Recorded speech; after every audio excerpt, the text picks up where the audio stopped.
Bonjour à tous, je suis trop contente de vous retrouver pour un petit live pour vous raconter plein de choses. En fait, j'avais commencé à mettre en place ces petits rendez-vous pendant le mois d'avril, parce que j'ai les lives en duo, donc c'est un mercredi sur deux, avec une personne que j'invite, et j'avais envie aussi d'avoir des espaces où je peux partager de manière un peu plus, où je prends mon temps pour vous raconter des choses importantes pour moi, en tout cas des choses qui font partie de mon quotidien que j'ai envie de transmettre.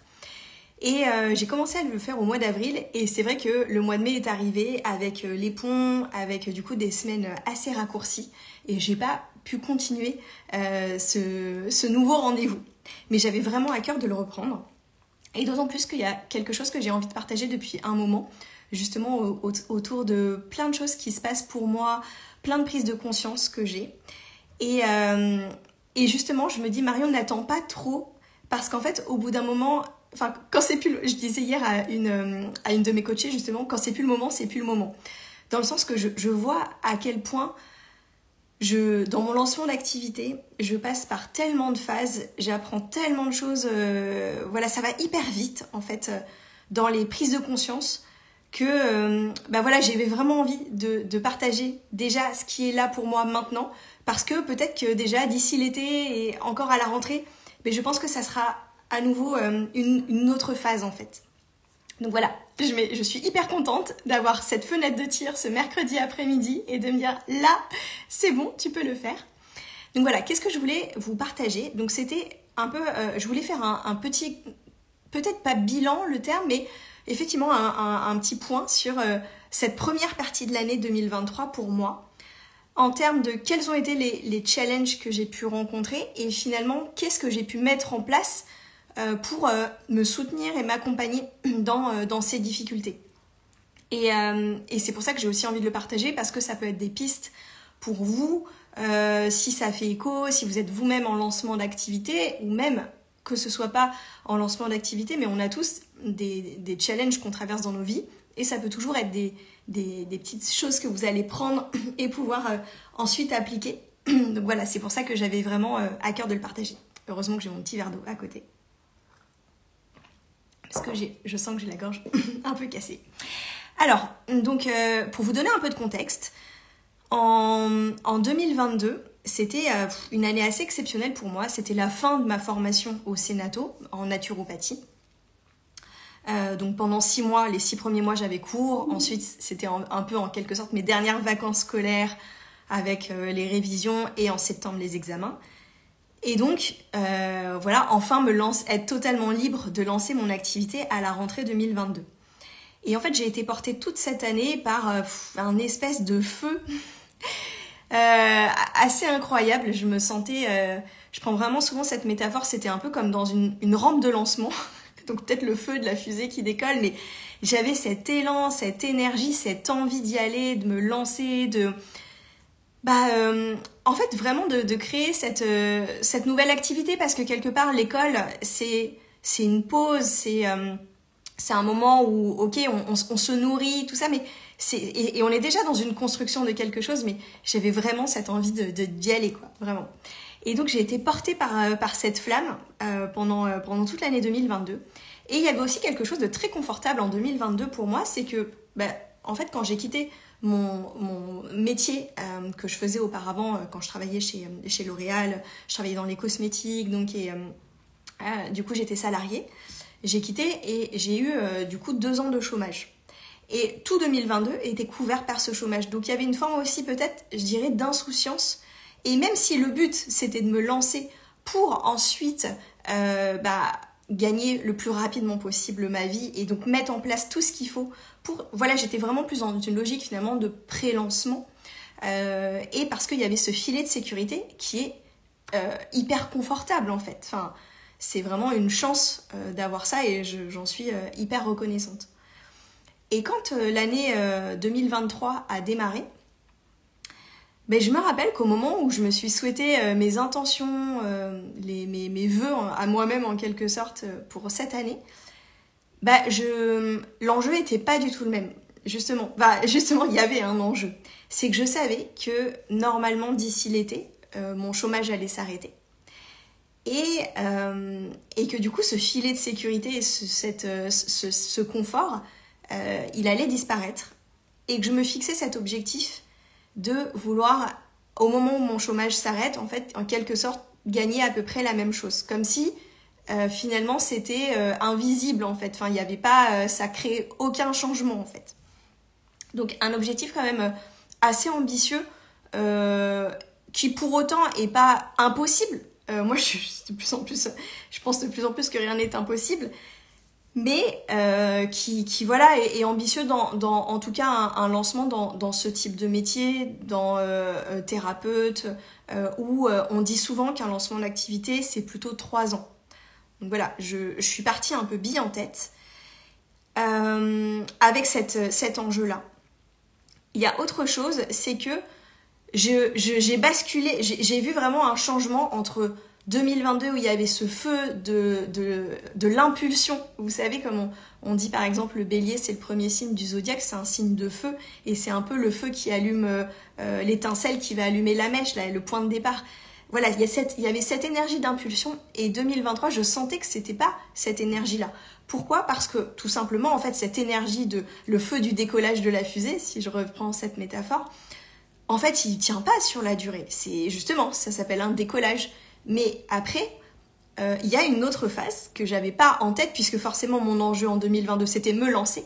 Et c'est ça que je transmets dans mes ateliers auprès des étudiants en naturopathie, c'est cet élan de se lancer qui est en soi un vrai passage, le passage à l'action. Et ensuite, derrière ça, il y a autre chose. De toute façon, il y a toujours autre chose derrière autre chose. Et à chaque fois qu'on passe une étape, on comprend quelle est la suivante, mais on n'a pas conscience souvent de l'étape suivante tant qu'on n'est pas atteinte, quand on n'a pas déjà atteint celle-là. Et l'étape d'après, c'était finalement la course de fond qui est l'entrepreneuriat. Dans le sens que, justement, si on dit que ça prend 3 ans, c'est que oui, il y a un fait, c'est que les choses prennent du temps. Et que il faut pas abandonner en fait. C'est continuer à s'engager tous les jours, continuer à avancer, même si des fois le résultat il est pas là. Mais continuer. Et dans l'espoir qu'un jour, tout ça va se concrétiser en fait. Et cette course de fond, elle demande d'autres qualités qui sont différentes justement de celles du lancement. Elle demande de la patience, de la persévérance et une forme, je dirais, de foi en fait.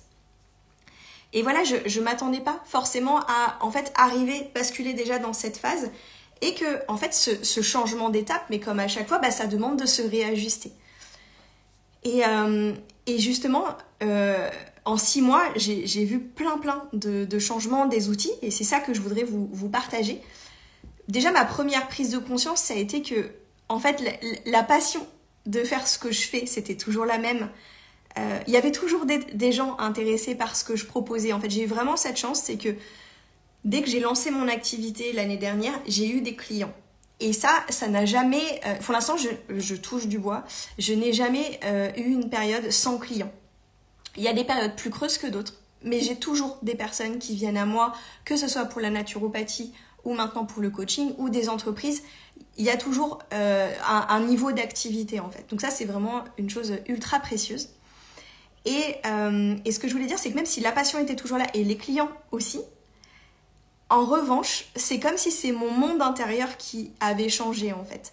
Parce que voilà, on peut dire entre 2022 et 2023, il y avait les mêmes éléments, mais ma perception à moi, du fait que je basculais dans cette course de fond, du fait que j'avais cet enjeu du chômage qui allait s'arrêter, ça a complètement changé ma perception des choses. Et vous avez sûrement dû entendre cette phrase « Nos pensées créent notre réalité ». Du coup, l'histoire que je me racontais sur ce qui était en train de se passer créait aussi ma réalité. Et ma réalité est devenue plus sombre. Là où en 2022, elle était ultra lumineuse en fait. Il y avait quelque chose, une forme de rayonnement. J'ai vraiment eu cette image je vous disais, le feu, quelque chose de très solaire qui m'a animée toute l'année.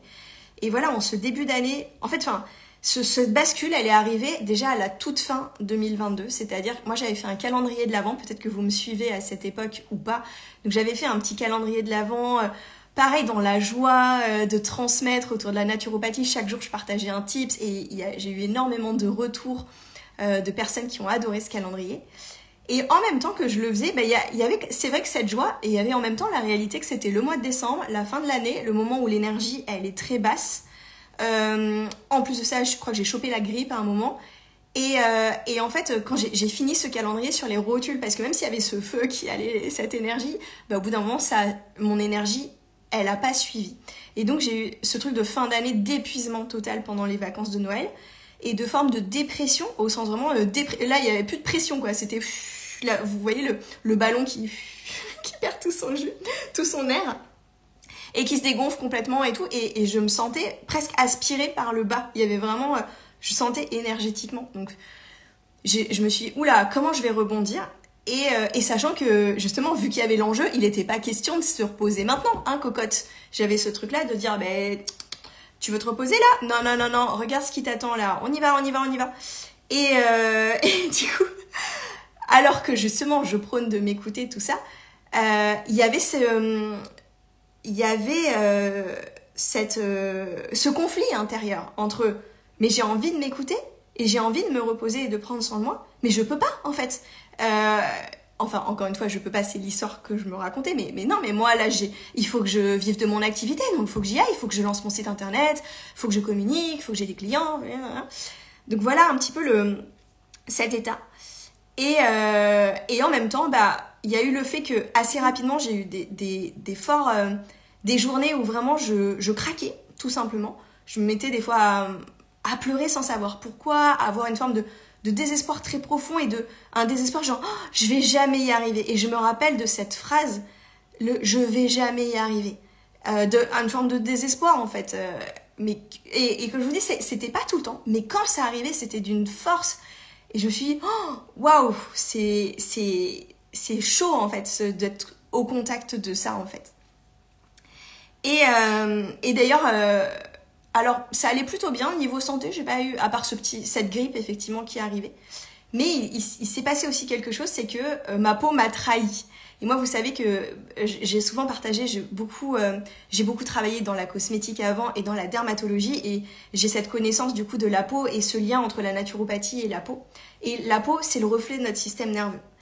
Et à un moment, ma peau a commencé, en fait, j'ai commencé à avoir une grosse plaque rouge tout là, comme une sorte d'eczéma que j'avais jamais eu en fait. Et que même si moi, objectivement, je trouvais que j'allais plutôt bien en fait, que j'étais en bonne santé, il y avait un truc, je me suis dit, non Marion, là il y a un truc qui va pas. Et pour que tu aies un problème de peau alors que tu n'en as pas depuis mais tellement longtemps, honnêtement, je suis pas trop sujette à ça. Et je sais qu'à chaque fois que j'en ai eu dans ma vie des sortes de plaques comme ça a été par exemple, j'ai eu une rupture difficile quand j'avais 22 ans, des moments qui m'ont impacté vraiment émotionnellement en fait. Et là du coup, j'ai su reconnaître ça et écouter en fait ce corps et dire là il y a un truc, il faut que tu fasses quelque chose en fait. Et je me rappelle, j'étais accompagnée également donc en début d'année, sur la fin d'année dernière et début d'année par Marion Tellier en coaching, qui est naturopathe aussi et qui à un moment m'a dit Marion, là, il y a un truc peut-être justement de système nerveux. Il y a un truc qui n'est pas que de l'ordre du coaching. Il y a un truc en termes de naturo. Il faut que tu prennes soin de toi. Donc, je vais vous dire concrètement ce que j'ai fait. Déjà, en fait, j'avais pas pris conscience de ma fatigue émotionnelle. Ça, c'est un premier point. C'est en fait que, ok, il y a la fatigue de l'hiver. Il y a la fatigue de on peut en faire moins ou autre. Mais en fait, je me rendais compte que ma fatigue, elle était ailleurs. Elle était... Ouais, c'est vraiment de l'ordre de la fatigue émotionnelle. C'est-à-dire comment expliquer ça, vous voyez les enfants, je le vois avec mon fils, quand des fois il va avoir une très très grosse frayeur, une très grosse colère, un truc très très fort émotionnellement. Je vois à quel point il est fatigué derrière. Et d'ailleurs, il peut même après s'endormir, après un très très gros chagrin, un truc comme ça. Et je pense qu'on sous-estime souvent, en tout cas moi je l'ai sous-estimé pour moi, l'impact et notamment un changement de vie comme se lancer dans l'entrepreneuriat, lancer son activité. Mais ça peut être un déménagement ou justement tout changement de vie. Et c'est sorti de zone de confort en fait finalement, parce que c'est de ça qu'on parle. Ça vient nous impacter profondément et ça entraîne une fatigue du corps qui doit encaisser ça en fait. Et donc finalement, au-delà, c'est pas que le temps de se ménager d'un point de vue n'en fais pas trop, c'est en termes d'action, c'est aussi d'un point de vue mental. Et finalement, je me suis rendu compte que, voilà, même si je sais que en termes d'hygiène de vie en naturopathie, bah, j'ai plutôt des bons réflexes. L'alimentation, il n'y a pas de... Enfin, mon alimentation, elle est ok. Enfin, l'exercice physique, je prends soin de moi. Je vous avais partagé dans un... Comment dire, un des premiers lives, c'était sur comment j'ai appris à prendre soin de moi. Tout ça, j'ai partagé ces choses-là. Et je faisais déjà des choses, mais finalement, je pense qu'au niveau système nerveux, en tout cas, là, je ne faisais pas ce qu'il fallait par rapport à ce dont j'avais besoin là, maintenant. Ça suffisait en temps normal, mais là, ça ne suffisait plus. Et c'était déjà de reconnaître cette fatigue émotionnelle qui vient du fait, on dit souvent que l'entrepreneuriat, c'est des montagnes russes. C'est-à-dire, il y a des moments où, waouh, c'est wouhou, il se passe plein de trucs, j'ai des clients, ça marche, j'ai que des retours positifs, truc trop bien. Et puis le lendemain, c'est je vais jamais y arriver. Enfin voilà, le truc de voilà, ces montagnes russes émotionnelles qui fatiguent énormément le corps. Alors, ce que j'ai mis en place déjà, je suis quand même passée par une phase complément alimentaire parce que là, il y avait un besoin d'agir rapidement en fait et d'avoir un soutien. Moi, les compléments alimentaires, pour moi, c'est plutôt quelque chose en temps de... C'est pas le travail de fond. Et le travail de fond, je l'ai fait, je vais vous le partager juste après. Mais j'ai senti que là, il fallait quand même un boost en termes de compléments alimentaires. Donc, je me suis refait une cure de magnésium, mais bien vraiment à haute dose. J'en prenais matin et soir. Je prenais 200 mg le matin. Le Destress Booster et 200 mg le soir, un sachet matin, un sachet le soir, pour vraiment me faire une grosse cure. J'ai repris des oméga 3, les oméga 3 pour le système nerveux, et je me suis fait une cure rhodiole safran, qui sont 2 plantes qui soutiennent le système nerveux, et ashwagandha. Ça, c'est des plantes adaptogènes en fait. Alors, ça ne veut pas dire qu'il faut que vous les preniez absolument. Moi, c'est ce dont j'avais besoin. Il y a des contre-indications, notamment si on prend des antidépresseurs. Mais ça m'a pu m'apporter, je pense, un petit soutien, un petit coup de boost avant que les autres actions, en fait, sont plus des actions dans la durée. Et donc, du coup, qui peuvent mettre un peu plus de temps aussi à agir. Donc ça, c'était la première chose, les compléments alimentaires. Je continuais à me booker mon soin toutes les semaines. Donc, j'alterne. Une fois, je vais au sauna, une fois... c'est un massage, une fois chez la fasciathérapeute, de la réflexologie. Donc j'ai mes petits thérapeutes chouchous que je vous partage d'ailleurs très régulièrement. Et donc d'alterner dans ces choses-là. Mais pareil, une fois par semaine, ça suffisait pas. Qu'est-ce que je peux faire dans mon quotidien ? Alors c'est là que mon amie Julie qui fait le laboratoire du prana, je l'avais interviewée dans un live justement, je crois que c'était le 2e, sur l'hypersensibilité, et vous avez été nombreux à aimer son témoignage. En fait, ça m'a hyper inspirée parce qu'à ce moment-là, donc elle est professeure de yoga et en particulier yoga restauratif, donc des yogas très calmants pour le système nerveux. Et en fait, je crois qu'elle faisait la suite de sa formation, enfin je ne me rappelle plus, mais du coup elle avait un devoir qui était de faire 1 heure de yoga restauratif par jour. Et à ce moment-là, ça m'a vraiment inspirée parce que moi-même, pendant des années, avant d'être maman, tous les soirs quand je rentrais du travail, je me faisais 20 minutes, une séance de 20 minutes de yoga doux. Alors, il y avait des postures restauratives, mais c'était surtout des postures très douces, très calmantes, histoire de me faire un petit sas de décompression entre la journée de travail et ensuite ma soirée, en fait. Et en devenant maman, c'était difficile parce que je rentrais de l'école, il fallait que j'aille chercher Gaspard et je trouvais plus ce moment-là. Et je trouvais une fois qu'il était couché, j'avais envie d'autre chose, j'avais envie de profiter de ma soirée et pas de faire du yoga à ce moment-là. Donc, ce créneau avait sauté. Je gardais le yoga du matin, mais pas celui du soir. Et en fait, ça m'a inspiré le fait qu'elle s'astreigne à se dire je vais me prendre 1 heure par jour. Je me suis 1 heure pour moi, je m'en sens pas capable, mais je vais prendre une demi-heure.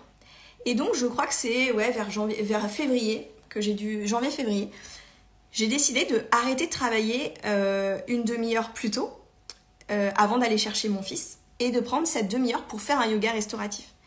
Et du coup, c'est un vrai choix de dire, je vais accepter de travailler moins, de faire moins, de prendre ce temps-là, qui n'est pas du temps, de rentabilité, pour prendre soin de mon système nerveux et le calmer tous les jours, redescendre, en prenant conscience de, en fait, là, il est en souffrance, en fait, il montre des signes par ma peau, il montre un signe que là, ça va pas, donc, j'en prends soin en fait. Et tous les jours, je m'y astreins. Et pour vous dire, je continue.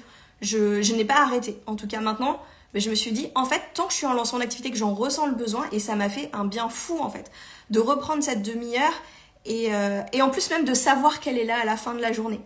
Donc ça déjà, ça a été une première chose. Et aussi, tous les midis, ça je vous le partage depuis longtemps, que je fais ma petite pause après manger, je m'allonge, les jambes en l'air, c'est une posture qui permet de ramener le sang au niveau du cerveau, donc de réoxygéner, et donc qui est extrêmement relaxante. Mais j'avais quand même pris cette petite habitude depuis quelques temps. Je m'allongeais, je me mettais les jambes en l'air et je me mettais sur mon téléphone. Comme ça, ok, il y a l'effet physiologique de la posture, il y a l'inversion.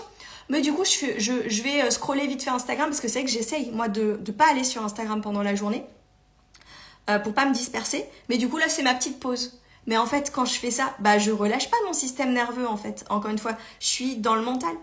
Donc là aussi, ça a été de décider, en fait, cette pause-là, c'est 10 minutes le midi, c'est le téléphone, hop, il est ailleurs. Et en fait, finalement, en fermant les yeux, je me suis rendu compte que régulièrement, je m'endormais à moitié, en fait. Je faisais une micro-pause qui me faisait vraiment du bien. Donc voilà, ça c'est déjà au niveau système nerveux des choses que j'ai... qui m'ont vraiment soutenue. J'ai aussi repris peut-être un peu plus l'exercice physique. En tout cas, moi, je vous ai partagé, je fais du trampoline tous les jours. Mais de me dire, en fait... mon corps, il a besoin de bouger. En fait, c'est pareil, c'est tout ce qui aide à revenir dans le corps et à être moins dans le mental. Donc voilà, toutes ces petites choses-là. Et même si ça allait déjà mieux, je sentais qu'il y avait un apaisement. Il y avait quand même un truc qui n'allait toujours pas. Et ça, c'est hyper intéressant même pour moi, justement, dans ma pratique en tant que naturopathe, de voir, voilà, on a beau avoir l'alimentation ok, on a beau se faire ses petits soins, prendre soin de son système nerveux. Et honnêtement, c'est pas rien. Là, je vous parle une demi-heure le soir, un quart d'heure le midi, des vraies pauses. Honnêtement, il y a peu de gens qui prennent ce temps-là pour leur système nerveux. Donc je me dis, c'est un vrai engagement. Ça allait toujours pas en fait. Il y avait toujours ce moral qui craquait par un moment et ces instants de désespoir. Et là, on arrive à la période le mois de mars. Et c'est un mois important pour moi parce que c'est le mois de mon anniversaire et c'est aussi le retour du printemps. Donc c'est aussi pour moi un mois qui est chargé de symbolique et d'espoir, du renouveau en fait. Et là, je suis une semaine en vacances dans une super maison, dans ma maison de vacances, dans un bel endroit avec mon fils et mon homme. Je me dis que j'ai tout pour moi et en plus que je fais l'activité que je veux, tout ça, et que pourtant je vais pas bien en fait. Et là, je prends vraiment conscience que c'est mes pensées qui me rendent malade et que c'est absolument pas... c'est comme si je vais à un autre niveau. Vous voyez ce que je veux dire, c'est qu'il y a, il y a la base qui est là, l'alimentation, l'exercice physique, la santé, la relaxation. Mais en fait, tant que les pensées, elles sont tournées vers du négatif. Et elles sont tournées surtout vers, ce que là j'ai compris, vers mon manque en fait. Elles sont tournées vers mes peurs, elles sont tournées vers ce qui me manque pour gagner ma vie, pour être au niveau de, je vous ai dit, l'objectif financier que je m'étais fixé. Tant que mes pensées, elles sont tournées vers là, ça peut pas aller en fait. Parce que je nourris la noirceur en fait. Et c'est là que je venais juste de démarrer ma formation de coaching Level Up. Je vous en ai beaucoup parlé ces derniers temps pour plein de raisons. D'une part parce que j'avais vraiment envie de parler de ma passion du coaching qui était quelque chose que je partageais peu. Mais surtout, en fait, elle m'a profondément aidée déjà moi, en fait. Avant d'être des outils pour accompagner d'autres personnes. Et c'est aussi pour ça que je vous partage tout ça, parce que je vois là que fort de tout ce que là j'ai traversé dans ces 6 mois, je vois que j'ai plus de bouteilles pour accompagner des personnes parce que je vois que ce que je traverse, mais tous les entrepreneurs en lancement d'activité, en particulier dans le bien-être, passent par là en fait. Donc je vois à quel point ça m'outille en fait, et c'est de ma propre expérience qui va me servir finalement pour accompagner les personnes. Donc je me dis, mais j'ai vraiment ce déclic. En fait, t'as tout, Marion, et c'est toi qui te rends malheureuse. Et pourtant, c'est des choses que j'ai pu savoir déjà et connaître qu'il faut pratiquer, et regarder la vie, le côté positif, tout ça, je le sais depuis des années. Et je l'ai pratiqué. Mais je pense que comme à un moment ça allait bien dans ma vie, j'ai lâché ces outils. Notamment, moi, c'était ma prof de yoga, ma toute première prof de yoga qui nous disait de s'endormir avec nos 3 pensées positives du jour. Et quand j'ai fait ça, mais ça avait été, ça avait ouvert attiré à moi plein de positifs. Et plus je nourrissais le positif, plus j'envoyais. Et c'était un cercle hyper vertueux. Et puis, en fait, à un moment, ça allait tellement bien dans ma vie que j'ai lâché cet outil. Il n'y avait pas besoin. Et c'est là que je me rends compte, ouais, en fait, ce genre d'outils, je pense qu'il faut quand même les conserver. Parce que c'est plus on les pratique quand ça va bien que quand ça va mal, ils sont aussi soutenants. Et donc là, je me suis dit, je vais vraiment repratiquer la gratitude. Et je pense que, ah oui, j'ai écouté. En fait, ce qui est génial aussi, c'est faire confiance à la vie. C'est que pile au moment où j'en ai eu besoin, j'ai entendu entre les messages d'Anne-Claire Méret, qui était donc ma prof de coaching, et un autre podcast avec, je crois que c'est Lucille Fauque que j'écoutais et qui m'a, pareil, c'est comme si elle m'avait dit exactement ce que j'avais besoin d'entendre là maintenant. Et elle parlait du fait en fait que d'avoir de la gratitude pour nos clients. Et en fait, d'un seul coup, j'ai eu ce déclic et j'ai fait « Oh, mais Marion, en fait, depuis le début de ton activité, tu as des clients. » C'est ce que je vous ai dit en intro. Et en fait, pour toi, c'est normal. Genre, oui, à chaque fois il y a toujours un petit effet de surprise qu'on fasse appel à moi, mais en fait, c'est comme si avoir du succès dans mon activité, c'était normal en fait. Et puis, de toute façon, l'échec n'était pas une option parce que j'avais abordé les choses dans le sens... En fait, je veux tellement pas échouer que la seule option, c'est réussir. Et donc, c'est normal. Et donc, je portais que mon attention sur ce qui me manquait et non pas sur tout ce que j'avais déjà en termes de chance d'avoir toutes ces personnes qui venaient me voir en consultation, ces personnes qui me faisaient confiance en coaching alors que j'en avais même pas parlé, que je communiquais pas là-dessus, ces entreprises, tout ça. Et je me suis mise à vraiment remercier pour tout ça en fait. Et le faire, mais vraiment, le faire comme une forme de prière. Et moi, je n'ai pas de pratique religieuse, je suis pas croyante à ce niveau-là, mais je pense que de plus en plus, je me rapproche de comprendre ce que c'est que ce sens de la prière et pourquoi en fait l'homme a inventé la prière en fait. C'est cet acte de vraiment remercier, mais avec le cœur, de tout ce que la vie nous offre. Et donc, je me suis vraiment mise à le faire chaque soir en m'endormant. Et je m'endors là-dessus. Et chaque matin, en me levant, en remerciant pour cette nouvelle journée qui s'offrait à moi, de me réveiller en bonne santé, de me réveiller et de voir mon fils en bonne santé, pour tout ça. Et aussi pour tout ce que j'allais recevoir, en fait. Et ça a été... en fait, ne serait-ce qu'en l'espace de quelques semaines, déjà, il y a un truc qui s'est transformé, ces pensées noires, elles avaient disparu. Et il y a eu des petites rechutes. Là, je vous parle de ça, c'était mi-mars. Et on est mi-juin. Presque fin juin, et donc j'ai pas lâché tous les jours.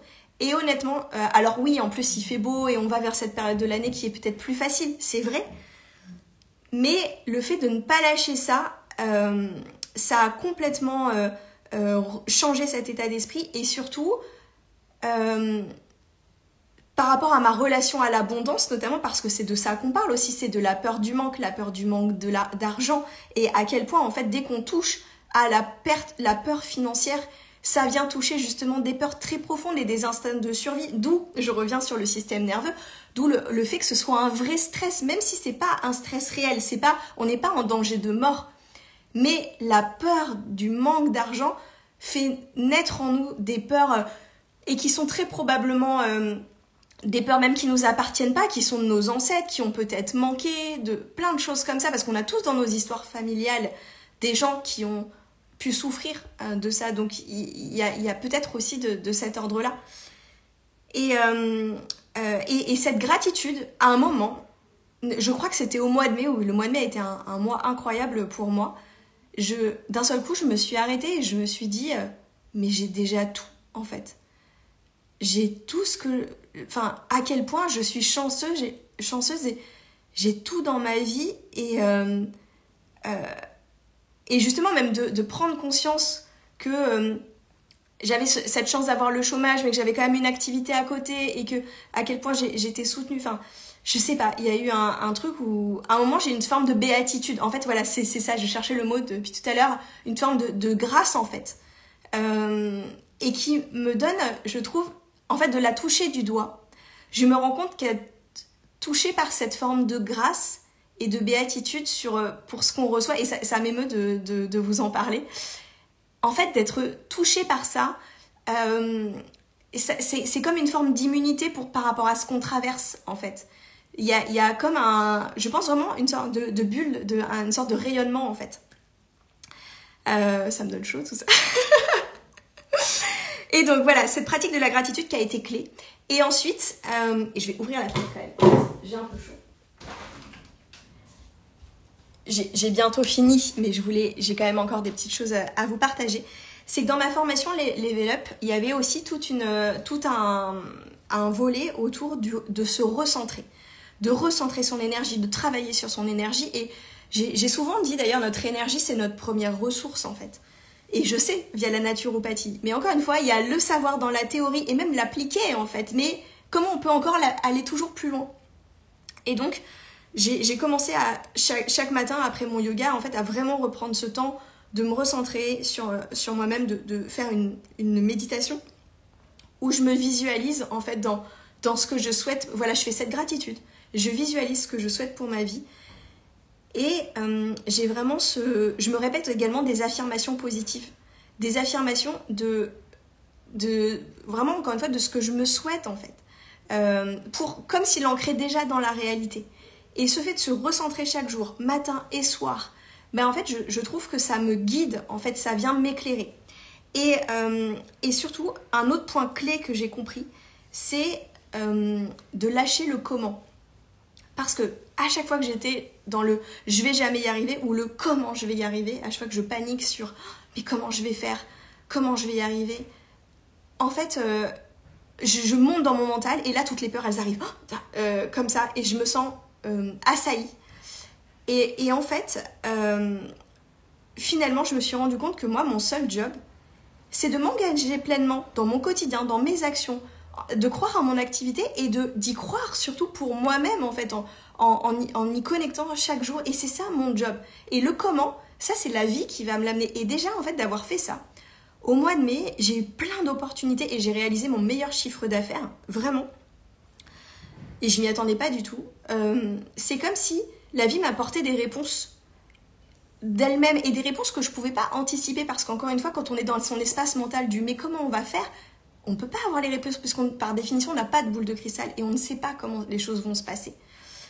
Mais ça m'a vraiment aidé de me dire, en fait, lâche le comment, continue de faire ce que tu fais, c'est super, et garde en tête là où tu veux aller, et ça va se faire. Et confiance, en fait, c'est revenir à ces fondamentaux de « et confiance ». Et dernière chose aussi que je m'étais notée, j'ai aussi refait de la place parce que je pense qu'il y a eu un moment où justement j'ai lâché prise totalement. Et je me suis dit, je vais m'accorder une semaine off. Une semaine où je vais travailler mais je fais aucun rendez-vous de la semaine. Et ça ne m'était jamais arrivé. J'avais eu des rendez-vous toutes les semaines. Et en fait, du coup, j'avais jamais vraiment d'espace et même si, je me chargeais pas trop l'emploi du temps, mais mine de rien, avec toutes les choses à faire, bah, c'était tout le temps rempli. Et en fait, finalement, d'avoir accepté de lâcher, et même je crois qu'il y a eu une journée où j'ai pas du tout travaillé alors que c'était une journée de semaine.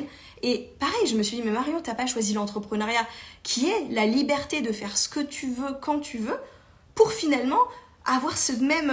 parce que j'ai tellement ce côté d'être dans la discipline et dans l'engagement que je me l'autorisais pas, en fait.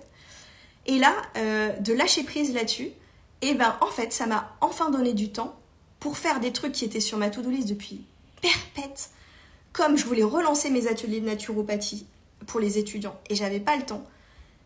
Et d'un seul coup, il y a une fenêtre de tir, et j'en ai fait 4. Ça s'est rempli comme ça. Mais parce qu'il y avait finalement, le fait de rouvrir, de refaire de la place, bah ça a pu apporter ça. Donc ça aussi, ça a été, encore une fois, de me dire, n'hésite pas à te mettre des moments où là, tu dis stop. Et je pense que clairement cet été, je vais refaire ça. Parce que j'en ai besoin. Donc voilà, je crois que j'ai dit un petit peu tout ce que j'ai mis en place. Je serais curieuse d'avoir vos retours. De savoir ce que ça vous inspire, ce que vous en retenez, ce que vous avez envie, vous, de mettre en place suite à ce partage. Et vraiment, là, alors que, pour tout vous dire, mon chômage, moi, s'arrête mi-juillet. Va se décaler encore un petit peu parce que je vais avoir mes revenus de juin. Donc à mon avis, je vais aller jusqu'à finir le mois de juillet. Et c'est fini. Et ce moment que j'ai tant redouté, là, j'en suis presque sereine, en fait. Je je suis presque sereine à cette idée. J'ai envie de me laisser porter par l'été, de voir aussi qu'est-ce que tout ça, vers quoi ça va ouvrir. Je me fais beaucoup plus confiance. Et je pense que l'apprentissage énorme de ces 6 derniers mois, ça a été que, en fait, je pense que j'étais jusqu'à présent énormément dans l'action. Et c'est super d'être dans l'action, c'est une qualité importante. Mais que la réussite, elle est vraiment liée aussi à notre état d'esprit. Et finalement, en fait, je pense que c'est 50-50, vraiment. Et des fois, l'état d'esprit, il est là, il n'y a rien à faire. Et c'est ce que j'ai connu en 2022, l'état d'esprit, il était là et j'avais pas à le travailler. Mais encore une fois, ça se travaille. Et ça, c'est le travail du coaching, complètement. C'est comment je peux travailler sur mon état d'esprit, sur ma vision positive des choses, être connectée chaque jour à pourquoi je fais les choses et à qu'est-ce que je veux dans ma vie. Comment cet état d'esprit et cette gratitude dont je vous ai vraiment parlé, elle va soutenir finalement toutes mes actions. Parce que des actions mises en place sans cet état d'esprit, je pense que ça va marcher un petit peu, mais pas dans la durée, vraiment. Donc voilà, maintenant que j'ai raconté tout ça, et vous comprenez peut-être pourquoi j'avais envie de le partager maintenant, parce que je pense que voilà, du fait qu'il y a cet arrêt du chômage et qu'il va y avoir l'été, je pense qu'il va y avoir autre chose qui va se passer pour moi à la rentrée, et je pourrais peut-être pas le partager de la même manière, et donc j'ai vraiment envie de le faire maintenant. Et je vous remercie d'avoir écouté. Et n'hésitez pas vraiment si vous voulez échanger et rebondir par rapport à tout ça. Et tout votre soutien en tout cas me sera vraiment bénéfique. Et je vous dis à très bientôt. Bye bye.